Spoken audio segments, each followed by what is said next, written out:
Salut tout le monde, bienvenue à Origine Boréale, le balado. Donc, je vais commencer pour vous souhaiter une bonne heureuse année. Qu'est-ce que je vous présente ici? C'est une série, je débute aujourd'hui une série de balados sur tout l'aspect des chantiers de bûcherons, la vie de bûcheron, tout le développement d'hier à aujourd'hui, comment ça a débuté, puis où est-ce qu'on est rendu aujourd'hui. Je vais faire un survol historique, mais un survol, faut que je vous le dise, j'ai fait de la recherche et j'ai trouvé de l'information incroyable. On parle de l'histoire de l'Outaouais, on parle de tout ça, mais on parle de certaines choses populaires, mais on ne va pas en détail. Je vais vous apporter quelques détails dans les prochains balados, dans cette série de balados sur les bûcherons, les chantiers. Puis, si je dois commencer à parler des chantiers, les bûcherons, il faut que je retourne un peu en arrière. Il faut parler de la colonisation du Bas-Canada et tout ce tralalala, comme j'ai parlé au début, là. Mais on va commencer, là. On va en parler. Après ça, parce que c'est ça c'est comme le tremplin pour s'en aller dans la discussion et dans l'information sur la vie de chantier et tout ce qui se passait au niveau de l'industrie et du monde des chantiers de bûcherons et des barons et tout ça. Donc, il faut vraiment commencer par un personnage. Il est bien connu en Outaouais. Je le trouve des fois un peu fatigant quand on parle d'Outaouais. C'est toujours son nom qui apparaît. Puis on semble souvent oublier d'autres personnes qui a aidé à développer l'Outaouais et tout ça. Mais c'est un personnage incontournable. Oui. Ce monsieur, il s'appelle Philemon Wright. Eh oui, Philemon Wright. Et, il a porté l'âge, cet homme-là, en tout cas. Donc, Philemon Wright, c'est un Américain. Hein, c'est un American. Il est venu au monde à Woburn, Massachusetts. Et à l'époque, c'était une colonie, une des 13 colonies british aux États-Unis, mais qui n'était pas c'était les 13 colonies, c'était pas des États encore, mais il est venu au monde au Massachusetts. Il a grandi dans le régime colonial britannique, dans la colonie du Massachusetts, et ça a bouilli. Hein, il y a eu des frictions, il y a eu plein de choses qui s'est passées. Puis il y a eu la guerre d'indépendance américaine et il y a participé. Oui, c'est un rebelle. Donc, il s'est engagé à l'âge de 15 ans. Les gens disent c'est jeune, 15 ans. À cette époque-là, oui puis non, parce que souvent, tu pouvais te trouver marié à l'âge de 15, 16, 17, 18 ans et avoir fondé une famille déjà. Donc, c'est un âge chez jeune, mais oui, c'est ça. Il s'est engagé à l'âge de 15 ans. Il a participé à plusieurs combats, incluant le siège de Boston et la campagne de Saratoga avant de s'installer au Canada. Un rebelle. Donc, ses actions militaires, c'est ça. Il a servi dans le régiment du Massachusetts pendant le siège de Boston de 1775 à 1776 et la campagne de Saratoga en 1777. C'était pas juste un soldat, ok? Il a monté des échelons de l'armée américaine. Donc, il a occupé le poste de corporal et de sergent dans l'armée continentale. Donc, voilà, c'est pour donner un peu l'idée là d'où est-ce que ce monsieur vient et qu'est-ce qu'il a fait avant de venir au Canada. Il aurait, semble-t-il, participé à la bataille aussi de Bunker Hill, comme les autres membres de sa famille. Il a cultivé une terre, sa famille a fait sa richesse sur l'agriculture vers 1796. Il possédait 3 lopins de terre. Il avait quelques dettes, mais un homme assez bien établi quand même. Sans doute pour des économies et pour ses biens. Et puis il avait un désir de grandir ses ambitions mercantiles à l'époque. Et c'est ça. Donc déjà là, la raison, c'est que après l'indépendance américaine, l'expansion vers l'ouest était bloquée. Fait que les 13 colonies commençaient à être surpeuplées. Les terres commençaient à être rares. Donc, s'ils voulaient poursuivre la tradition familiale et de l'agriculture et de l'élevage, il était limité. Et puis, il voulait continuer ça, c'était dans lui. Ça faisait partie de l'engrenage personnel et ambitieuse. Vous allez voir comment ambitieux qui était cet homme-là. Donc, il décide, après l'indépendance américaine en 1783, il décide de tourner les yeux vers le Canada. euh, il savait qu'il y avait des nouvelles terres fertiles, il y avait de la place pour de l'expansion, la colonisation se poursuivait dans le Haut-Canada et le Bas-Canada. Fait que, faisant face à sa situation financière et la limite qu'il y avait au niveau de l'expansion de ses ambitions agricoles et lucratives, il a décidé, tiens, je vais m'essayer au Canada. Donc, c'est ça. Il a décidé d'envoyer des lettres. Il a envoyé des lettres, il a envoyé des demandes à Sir John Johnson, le surintendant général des affaires du Haut-Canada. Il a envoyé aussi au John Grave Simcoe, le gouverneur du Haut-Canada, qui a remplacé John. C'est compliqué, parce que quand je faisais mes recherches, OK, bon, ben là, je vais où? Ça va comme ça. Mais c'est ça. Il a décidé, il a fait une demande de s'installer au Bas-Canada, dans le Canada, le Bas-Canada. Puis, il a fait une première demande qui a été rejetée. Puis, il voulait prendre, c'était dans la région plus bas de l'Outaouais. Puis, il a été refusé. Puis, il a été offert un canton dans le canton de Hull. Okay? Il l'a acheté. Donc, si on regarde un peu Philemon Wright, puis dans ses journaux, puis dans les rapports qui est écrit, il y a plein de choses, comme que je vous dis, j'ai trouvé plein de choses, mais je ne peux pas tout dire parce on va en parler au fur et à mesure. Mais aujourd'hui, pour le premier épisode sur cette série-là, c'est juste pour vous donner une idée. Philemon Wright, il n'est pas venu tout seul, il est venu avec des associés, parce que pour venir ici, il fallait qu'il présente un projet. Je vais essayer de le trouver. Un projet pour s'installer, pour coloniser. Puis, pour venir ici, le gouverneur qui a décidé d'y donner, c'est Prescott, je pense, qui a donné l'autorisation finalement de s'installer, mais qui a donné le droit de s'installer dans le canton de Hull.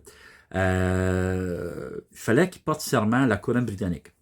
Ils ont dit, OK, oui, avant que tu viennes, là, on sait que t'es qui, là, mais si tu veux t'en venir ici, faut que tu fasses serment à la couronne britannique.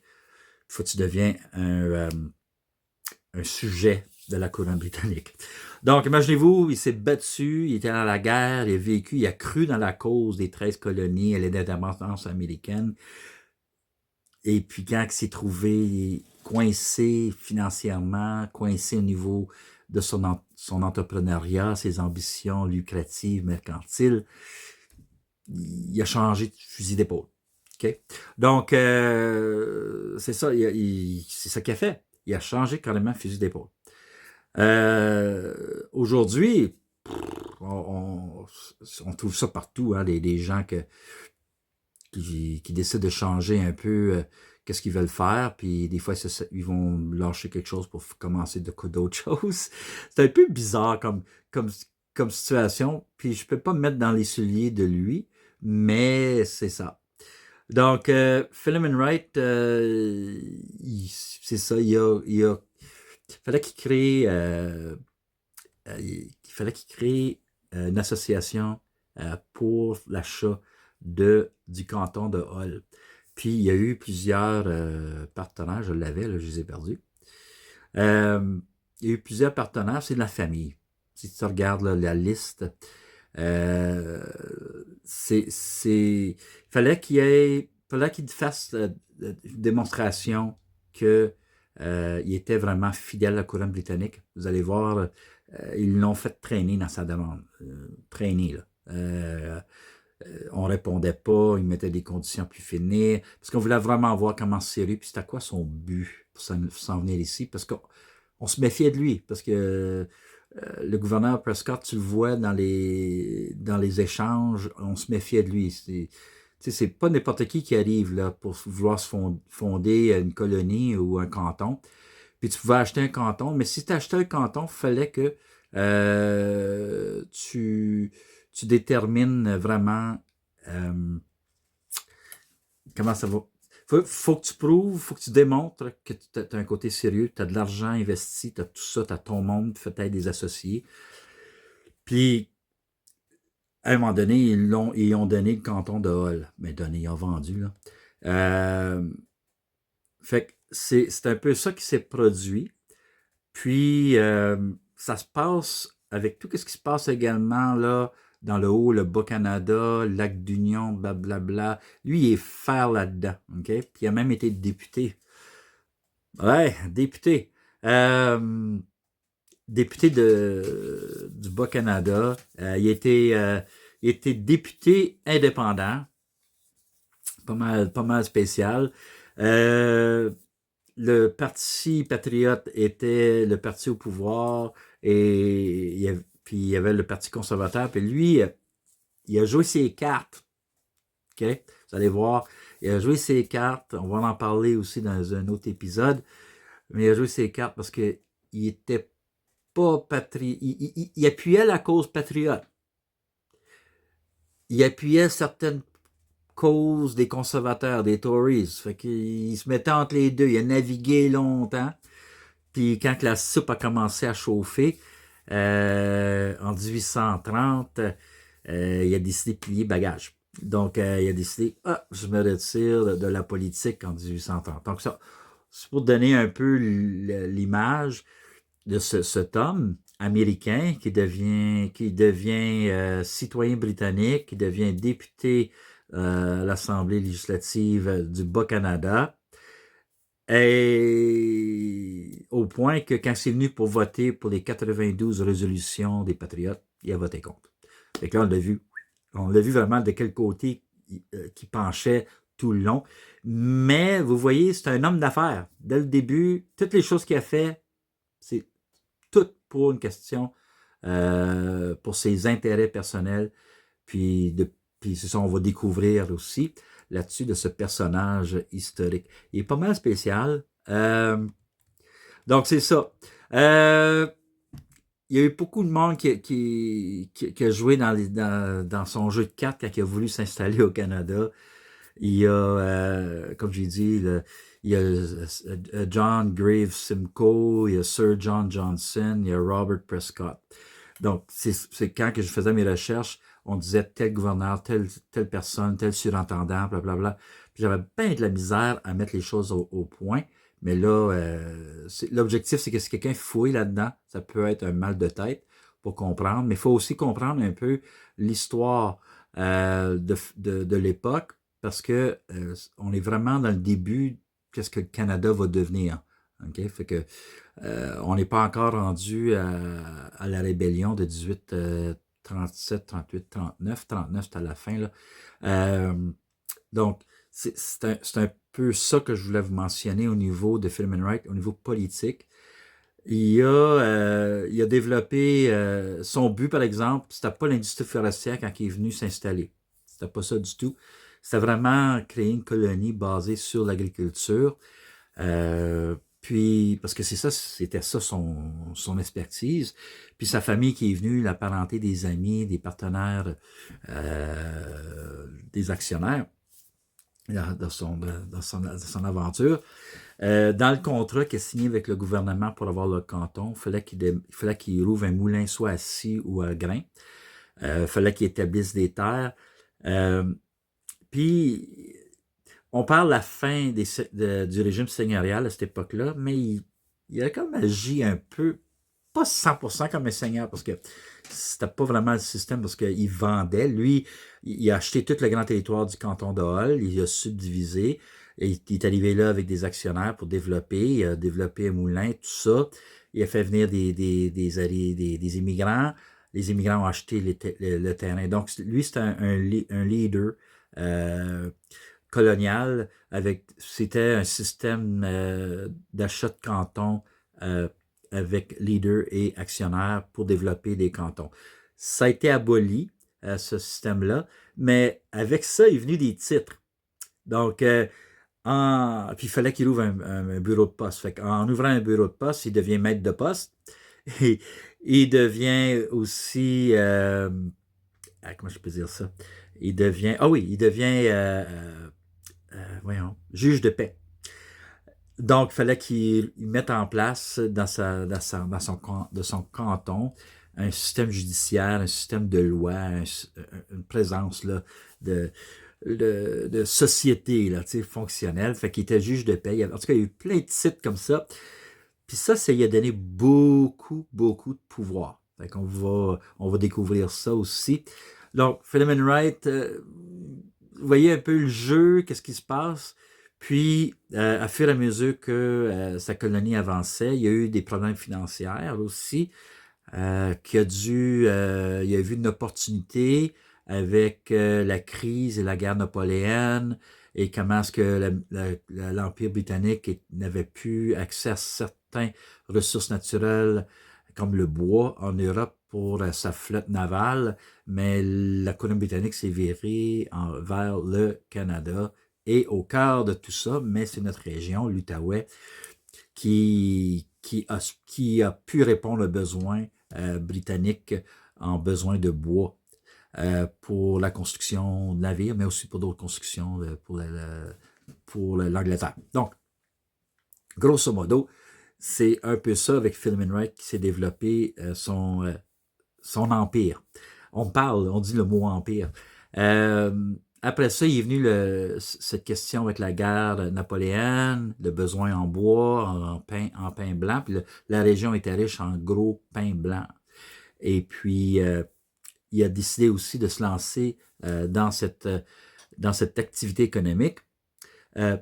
Il a pris une chance pour montrer le côté ingénieur, là. Ingénieur civil aussi, là, pas juste mais ingénieur, là, tu sais.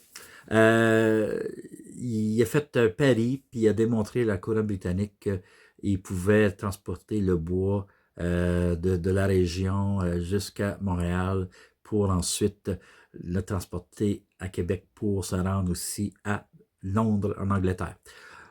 Donc, il a fait des choses. Il a fait des exploits qu'on se doutait. Il s'est surpris lui-même, mais il y avait un plan dans la tête, puis il n'était pas tout seul, mais il y avait un plan. Fait que l'ère de l'industrie forestière commence à ce moment-là, quand Philemon Wright décide qu'il s'aventurerait dans l'industrie forestière et puis dans la coupe de pain blanc et pour le bois équarri et tout ça. C'est ça qui commence vraiment l'époque des chantiers. Donc, c'est tout pour aujourd'hui. Je n'irai pas plus en détail. On va continuer à la prochaine épisode de parler de Philemon Wright plus en détail. On va aller voir un peu quel genre, j'ai parlé un peu, mais je n'en dirai pas plus, que je ne veux pas trop en dire, mais on va découvrir un côté que si aujourd'hui il ferait ça, est-ce que ça a été possible? Fait qu'on va aller voir toutes ces questions-là. Comment est-ce qu'il s'est rendu là? Comment est-ce qu'il a développé cet aspect-là? Comment est-ce qu'il... Ma question toujours avec Philemon Wright, comment est-ce qu'il a fait ça? Comment est-ce qu'il a pu tout faire ça? Puis de quels moyens qu'il l'a fait? Puis il était ennemi à la couronne britannique, devient sujet de la couronne britannique. Elle avait juste à faire serment à la couronne britannique, son allégeance, puis s'en venir en Outaouais. Puis tout ça, c'est bien des choses. Comment? Imaginez-vous, là, quand vous pensez à ça, là, vous dites, OK, comment est-ce qu'il a fait ça? C'est ça qu'on va découvrir aussi. Là, on l'a fait un petit survol, mais on va découvrir plus en détail dans les prochains balados, dans la série sur les chantiers bûcherons et la vie des bûcherons. Donc, je vous laisse là-dessus. J'espère que vous avez aimé ça. J'espère que j'ai piqué votre curiosité, que vous allez poursuivre et écouter. Donc, le prochain balado, on s'en va vraiment plus en détail au niveau comment est-ce qu'il a tout fait pour bâtir son empire, comment est-ce qu'il a commencé, puis jusqu'où il est allé. Puis vous allez vous apercevoir que Philemon Wright a un lien direct avec le Pontiac. Puis certains d'autres barons dans le Pontiac qu'on connaît. Donc, je vous laisse là-dessus. À la prochaine.